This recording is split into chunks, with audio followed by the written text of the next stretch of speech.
Guys, welcome back for today's food vlogging. Ito, meron po tayong shaker's fries. At syempre, ang kinuha kong flavor ay ito, seaweed. Ayan.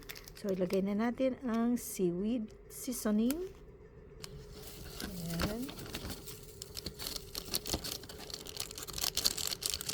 Para lasang seaweeds. Ayan. Cover natin.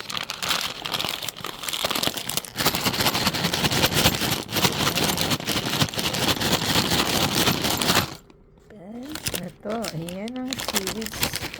Let's eat, guys. Kain. Yan.